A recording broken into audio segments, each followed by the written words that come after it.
모든 온라인으로 예배하는 모든 성도님들 주님의 이름으로 사랑하고 축복합니다. 오늘 우리가 함께 읽을 말씀은 히브리서 5장 1절부터 14절까지입니다. 우리 함께 합독하겠습니다. 대제사장마다 사람 가운데서 취한 자이므로 하나님께 속한 일에 사람을 위하여 예물과 속죄하는 제사를 드리게 하나니 저가 무식하고 미혹한 자를 능히 용납할 수 있는 것은 자기도 연약에 쌓여 있음이니라. 이러므로 백성을 위하여 속죄제를 드린과 같이 또한 자기를 위하여 드리는 것이 마땅하니라. 이 종기는 아무나 스스로 취하지 못하고 오직 아론과 같이 하나님의 부르심을 입은 자라야 할 것이니라. 또한 이와 같이 그리스도께서 대제사장 되심도 스스로 영광을 취하심이 아니요 오직 말씀하시니가 저더러 이르시되 너는 내 아들이니 내가 오늘날 너를 낳았다 하셨고, 또한 이와 같이 다른데 말씀하시되 내가 영원히 멜기세덱의 반차를 쫓는 제사장이라 하셨으니 그는 육체에 계실 때 자기를 죽음에서 능히 구원하시리에게 심한 통곡과 눈물로 간구와 소원을 올렸고 그의 경외하심을 인하여 들으심을 얻었느니라. 그가 아들이시라도 받으신 고난으로 순종함을 배워서 온전하게 되었은즉 자기를 순종하는 모든 자에게 영원한 구원의 근원이 되시고 하나님께 멜기세덱의 반차를 쫓은 대제사장이라 칭하심을 받았느니라. 멜기세덱에 관하여는 우리가 할 말이 많으나 너희의 듣는 것이 둔함으로 해석하기 어려우니라. 때가 오래므로 너희가 마땅히 선생이 될 터인데 너희가 다시 하나님의 말씀의 초보가 무엇인지 누구에게 가르침을 받아야 할 것인지 젖이나 먹고 단단한 식물을 못 먹을 자가 되었도다. 대저 젖을 먹는 자마다 어린 아이니 의의 말씀을 경험하지 못한 자요 단단한 식물은 장성한 자의 것이니 저희는 지각을 사용함으로 연단을 받아 선악을 분별하는 자들이니라. 아멘. 오늘 제목은 합당한 대가를 지불하자입니다. 8절부터 10절 말씀 다시 읽겠습니다. 그가 아들이시라도 받으신 고난으로 순종함을 배워서 온전하게 되었은즉 자기를 순종하는 모든 자에게 영원한 구원의 근원이 되시고 하나님께 멜기세덱의 반차를 쫓은 대제사장이라 칭하심을 받았느니라. 교제해 보겠습니다. 마음의 소원을 이루려면 그에 합당한 대가를 지불해야 한다. 대가를 지불할 생각은 하지도 않고 요행수만 바란다면 그런 사람은 결코 꿈과 목표를 이룰 수 없다. 우리는 본장을 통해 목표에 합당한 대가를 지불하는 것이 성경적이자 보편적인 진리임을 알게 된다. 히브리서 기자는 우리의 죄를 사하기 위해 대제사장이 갖추어야 할 두 가지 자격이 있다고 말한다. 우리와 동일한 사람으로서 인간의 연약함을 용납할 수 있어야 한다는 것, 그리고 구약 시대의 대제사장 아론처럼 하나님의 선택을 받아야 한다는 것이다. 예수님의 성육신은 이러한 대제사장의 자격을 갖추기 위한 것이었다. 예수님은 고난받으실 필요가 없는 하나님의 아들이심에도 불구하고 우리를 구원하는 대제사장의 자격을 갖추기 위해 모든 대가를 지불하신 것이다. 끝까지 하나님께 순종하여 십자가를 지었기 때문에 예수님은 모든 사람을 위한 구원의 근원이 되실 수 있었다. 이처럼 모든 일은 그에 합당한 대가를 요구한다. 합당한 대가를 지불해야 풍성한 열매가 맺히는 것은 하나님께서 정하신 법칙이다. 우리가 대가 지불의 법칙을 이해한다면 무슨 일에서든지 합당한 대가를 힘써 치러야 한다. 성공하려면 근면함과 열심 등 성공에 필요한 대가를 지불해야 한다. 시험을 잘 보려면 열심히 공부해야 한다. 영적으로 성숙하기 원한다면 신앙훈련에 열심을 내야 한다.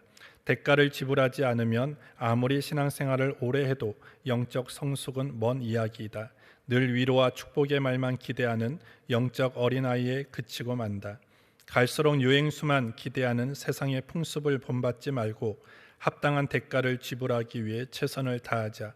우리에게 긍휼을 베푸시는 예수님을 의지하여 합당한 대가를 힘써 지불하자. 그런 사람만이 모든 일을 분별하는 성숙한 사람이 된다. 히브리서는 전체 13장 중에 1장부터 10장 18절까지는 예수님은 어떤 분이신가에 대해서 설명하고 있습니다. 그리고 10장 19절부터 마지막 4장 끝절까지는 예수님을 믿으며 살아가는 우리의 삶은 어때야 되는가에 대한 실제적인 삶에 대한 권면의 말씀들로 채워져 있습니다. 예수님은 어떤 분이신가에 대한 물음에 대해서 히브리서 기자는 예수 그리스도의 그 우월성 그리고 탁월성에 포커스를 맞추면서 예수님이 대제사장이시지만 어떤 이스라엘의 일반적으로 활동해왔던 대제사장과는 다른 예수님만이 가지고 있는 우월성과 그런 탁월성을 계속적으로 설명하고 있습니다. 오늘 본문을 통해 우리가 알고 실천해야 될 것이 무엇인지를 잠시 살펴보겠습니다. 첫 번째로 우리를 도우시는 큰 대제사장 되시는 예수 그리스도 앞으로 우리는 날마다 나아가야 한다는 것입니다. 우리가 어제 읽었던 히브리서 4장 14절부터 16절에 보시면 그러므로 우리에게 큰 대제사장이 있으니 승천하신 자 곧 하나님의 아들 예수시라. 우리가 믿는 도리를 굳게 잡을지어다. 우리에게 있는 대제사장은 우리 연약함을 채울하지 아니하는 자가 아니요 모든 일에 우리와 한결같이 시험을 받은 자로되 죄는 없으시니라. 그러므로 우리가 긍휼하심을 받고 때를 따라 돕는 은혜를 얻기 위하여 은혜의 보좌 앞에 담대히 나아갈 것이니라 라고 말씀을 하였습니다. 우리에게 큰 대제사장이 있는데 그분이 누구냐? 하나님의 아들 예수다, 이렇게 히브리서 기자는 설명합니다. 그러면서 우리가 그 예수님을 우리의 큰 대제사장으로 가지고 있다라고 설명을 합니다. 제사장이란 직분은 어떤 역할을 하는 것이냐? 하나님과 사람 사이를 중재하는 역할을 하는 그런 사람이 제사장입니다. 즉 범죄함으로 말미암아 하나님을 멀리 떠나 하나님과 원수된 그런 죄인으로 하여금 죄 용서함을 받아서 심판받지 아니하고 하나님과 어그러졌던 관계를 회복해 하기 위해서 하나님께서 세우신 직분, 그 사람이 제사장이었습니다. 따라서 하나님께서 구약 이스라엘 가운데 제사장을 세우셨다라는 것 자체가 무엇을 의미하느냐? 하나님께서 그 죄인들을 제대로 갚지 아니하시고 도리어 그 죄를 용서하시고 하나님의 은혜와 긍휼과 자비하심을 가지고 그들을 다시 새로운 존재로 대우해 주시겠다라고 하는 하나님의 의지를 나타내는 것이 제사장을 세우셨다라는 것입니다. 그러므로 제사장이 허락되었다는 것만큼 이스라엘에게도 있어서 위로가 되는 메시지는 없고요. 오늘 이 시대를 살아가는 저와 여러분들에게도 위로가 되어지는 복음은 없다라는 것입니다. 그렇기 때문에 오늘 우리는요, 그냥 대제사장을 소유한 것이 아니라 오늘 히브리서 기자는 큰 대제사장을 소유했다 이렇게 얘기를 합니다. 크다라는 의미 속에는 진짜 외형적으로 크다라는 의미도 있지만 오늘 본문 속에서 크다라는 의미는 위대하다, 탁월하다라는 그런 의미를 가지고 있습니다. 그래서 오늘 그 큰 대제사장이라고 표현하고 있는 예수님은 다른 구약의 아론 제사장과는 비교할 수 없는 탁월함과 우월함을 가지고 있는 그런 위대한 대제사장이 된다라는 것을 히브리서 기자가 오늘 우리에게 가르쳐 주는 것입니다. 특별히 히브리서 기자는 오늘 5장을 통해서 구약의 아론 대제사장들이 어떠한 기준을 가지고 세워졌는가에 대해서 설명하고 그리고 그것을 초월하고 그것을 뛰어넘는 더 큰 그런 조건을 가지고 있는 예수님을 비유하면서 지금 오늘 예수님께서 왜 우리의 큰 대제사장이실 수밖에 없는가에 대한 이유를 우리에게 가르쳐주고 있는 것입니다. 그래서 오늘 1절을 보시면 대제사장마다 사람 가운데서 취한 자이므로 하나님께 속한 일에 사람을 위하여 예물과 속죄하는 제사를 드리게 하나니 이렇게 되어 있습니다. 첫 번째 그 아론의 어떤 대제사장의 기준은 뭐였냐면 사람이어야 한다는 거예요. 반드시 사람이어야 한다는 것입니다. 왜 대제사장은 첫 번째의 기준으로서 왜 사람이어야만 합니까? 그것은 뭐냐면 대제사장은 사람의 대표가 되어야 되기 때문입니다. 사람의 대표가 되어져서 사람 편에 서서 사람을 위해서 그리고 하나님께 속죄의 제사를 드려야 하는 그런 장본인이어야 되기 때문에 사람이어야 한다는 것입니다. 그래서 오늘 예수님, 큰 대제사장이신 예수님도 오늘 하나님의 어떤 신적인 존재로 오신 것이 아니라 빌립보서 2장 6절부터 7절에 보시면 우리의 육체를 입고 오셨다라고 오늘 성경이 말씀하고 있습니다. 빌립보서 2장 6절부터 7절에 보시면 그는 근본 하나님의 본체시나 하나님과 동등됨을 취할 것으로 여기지 아니하시고 오히려 자기를 비어 종의 형체를 가져 사람들과 같이 되었고, 이렇게 되어 있습니다. 히브리서 기자는요 1장부터 계속 예수님은 누구인가, 그러면서 예수님은 큰 대제사장이다 라는 것을 강조하죠. 그러면서 아론의 대제사장과는 다른 뭔가 특별함이 있다, 그리고 탁월함이 있다라는 것을 강조하면서 계속적으로 얘기하는 게 뭐냐면 오늘 예수님은 혈육에 속한 자다, 육체를 입고 오신 분이다 라는 것을, 사람이다 라는 것을 강조합니다. 히브리서 2장 14절에 자녀들은 혈육에 함께 속하였음에 그도 또한 한 모양으로 혈육에 함께 속하심은 사망으로 말미암아 사망의 세력을 잡은 자 곧 마귀를 없이 하시며 라고 얘기했어요. 히브리서 2장 17절부터 18절에도 그러므로 저가 범사의 형제들과 같이 대심이 마땅하도다. 이는 하나님의 일에 자비하고 충성된 대제사장이 되어 백성의 죄를 구속하려 하심이라. 자기가 시험을 받아 고난을 당하였은즉 시험 받는 자들을 능히 도우시느니라, 이렇게 말씀합니다. 대제사장이 되기 위해서는 가장 1순위가 뭐냐면 사람이 되어야 된다는 거예요. 사람이어야 된다는 거예요. 오늘 결국 이 사람이어야 된다는 이 조건이 결국 예수 그리스도를 통한 하나님의 그 구원의 은혜가 오는 통로가 될 수 있다라는 것입니다. 여러분들, 아담이 선악과를 따먹고 타락하게 되었을 때 우리는 무엇을 했습니까? 우리는 선악과를 따먹지 않았어요. 우리는 존재하지도 않았습니다. 우리는 그때 존재조차도 하지 않았는데 오늘 성경이 우리에게 뭐라고 얘기합니까? 아담이 우리 인간을 대표해서 죄를 지었기 때문에 오늘 우리도 아담 안에 동일한 죄책을 지고 우리도 태어났다라고 얘기해요. 그리고 그 죄에 대한 비참한 결과들을 우리도 지금 짊어지고 살아가야 된다라고 얘기를 합니다. 하나의 대표성을 띠는 것이죠. 이것이 대표성인데 오늘 예수님도 마찬가지예요. 예수님이 이 세상에 사람으로 오셨다. 왜? 우리를 대표해서 그 죄를 짊어지시기 위함이다라는 것입니다.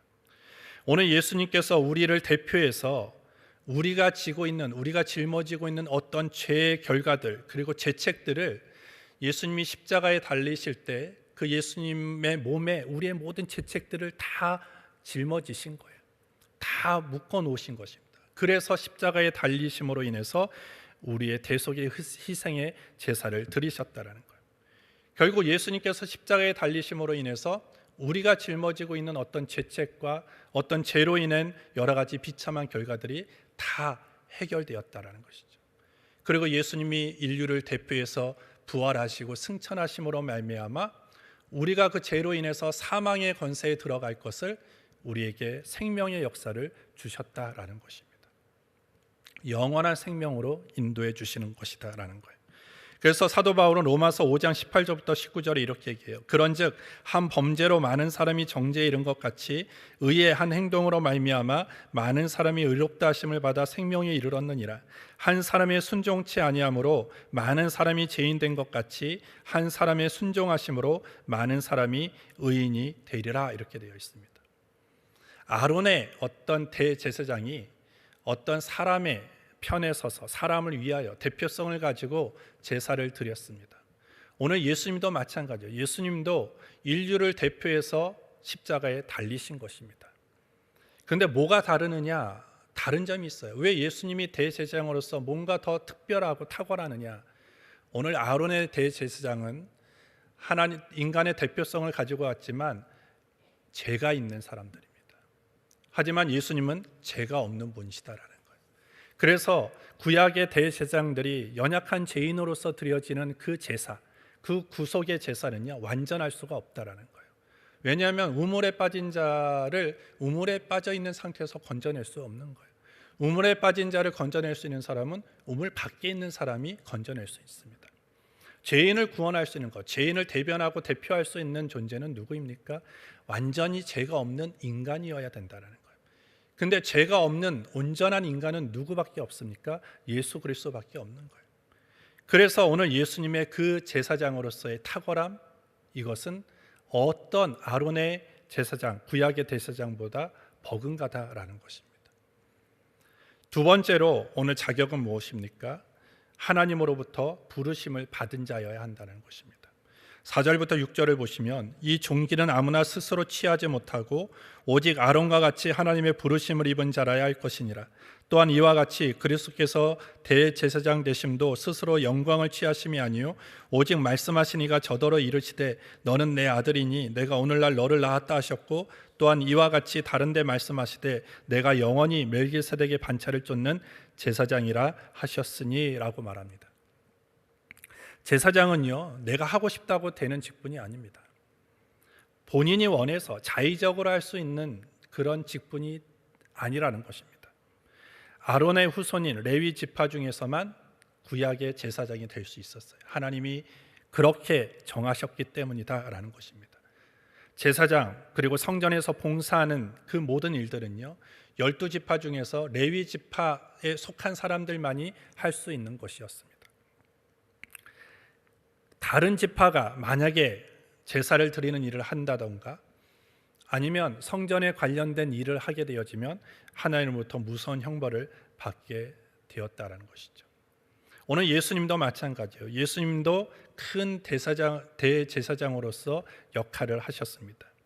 그런데 오늘 예수님이 원해서 그 직분을 한 것이 아니라 철저하게 하나님이 세우신 것이고 하나님이 명령하신 일들에 대해서 순종함으로 그 직책을 감당하셨다라고 성경이 말씀합니다. 그래서 오늘 본문에 뭐라고 얘기합니까? 너는 내 아들이니 내가 오늘날 너를 낳았도다. 그리고 내가 영원히 멜기세덱의 반차를 쫓는 제사장이라 하나님이 세우셨다라는 것입니다. 오늘 멜기세덱이라는 사람은요, 구약에 딱 한 번 언급되어 있는 그런 사람이에요. 어떻게 보면 구약에 아주 신비적인 인물로 소개되어 있는 사람입니다. 근데 그 멜기세덱이 누구입니까? 누구의 자손이고 언제 나서 언제 죽었는지 그의 족보는 누구인지에 대해서 성경은 절대 설명하지 않습니다. 그런데 오늘 성경이 유일하게 오늘 멜기세덱에 대해서 얘기하는 것은 하나님이 인정하시는 제사장이었다 이렇게 설명을 합니다.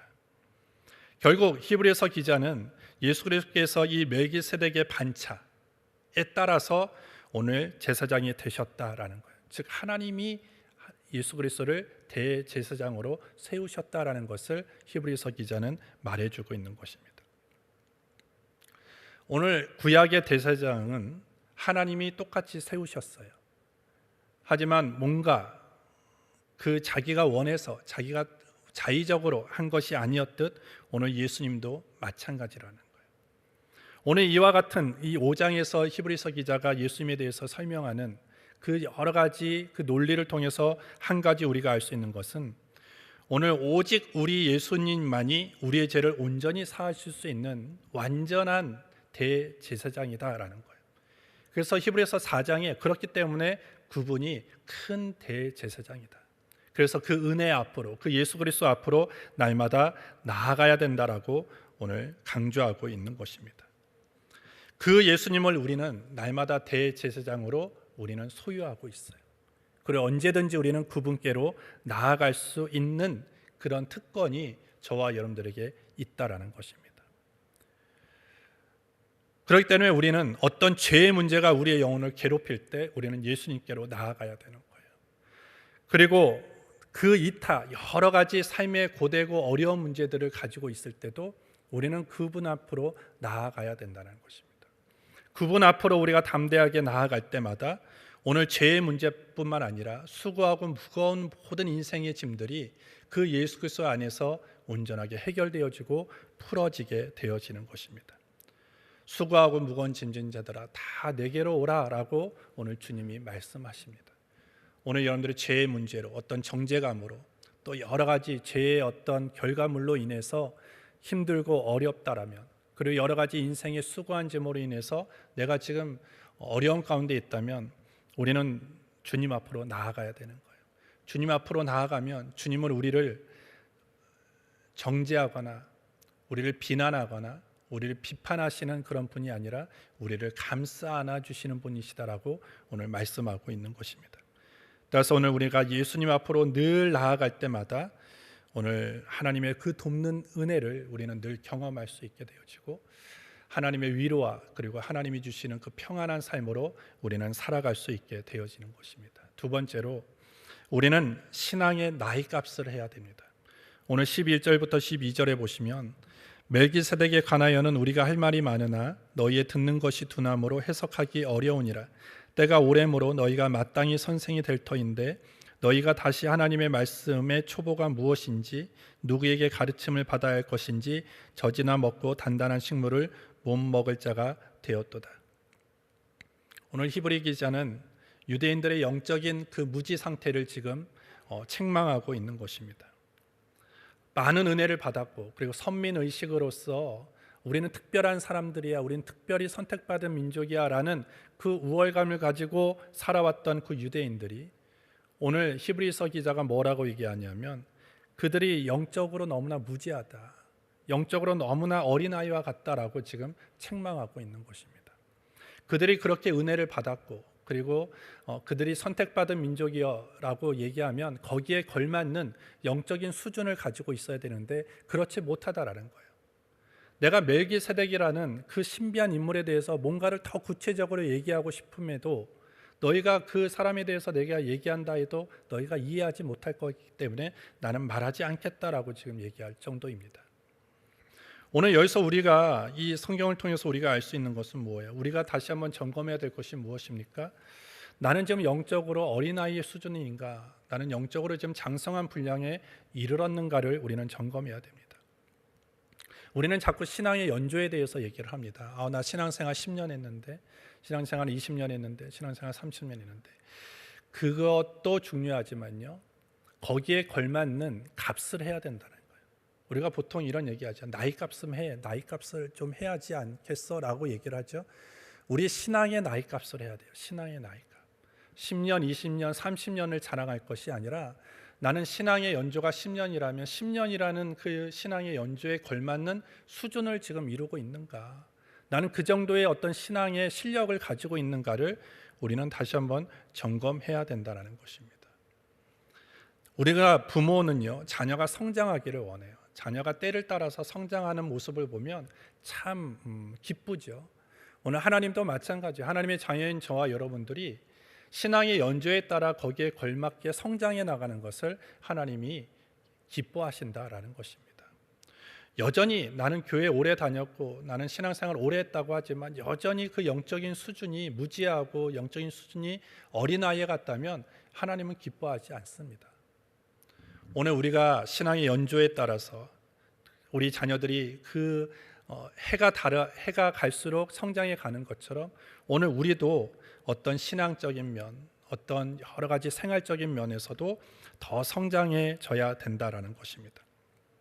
그러기 위해서는 어떻게 해야 됩니까? 어저께도 제가 말씀드렸듯이 어떤 그 신앙의 어떤 그 열정을 보여야 된다라는 것입니다. 은혜의 방도에 우리가 더 집중할 때만이 우리가 신앙에 걸맞는 그런 실력을 구비할 수 있고 어떤 수준에 이를 수 있다라는 거예요.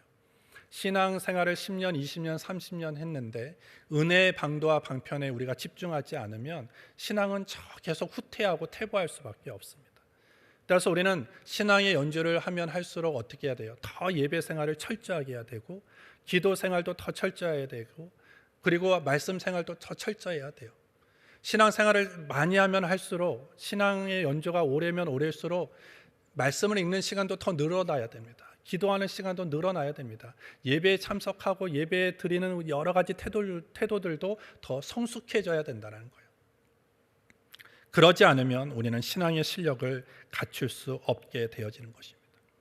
여러분들 오늘 하루 한번 여러분들을 스스로 점검해 보시기를 바랍니다. 나는 지금 신앙의 값을 하고 있느냐, 신앙의 연조값을 하고 있느냐 한번 점검해 보시고 오늘 우리가 날마다 세월이 지나면 우리의 어떤 지식의 수준도 높아지고 어떤 우리 육체도 더 자라나는 것처럼 우리의 신앙도 그렇게 날마다 성숙하고 성장해 갈 수 있게 되기를 예수님의 이름으로 축복합니다.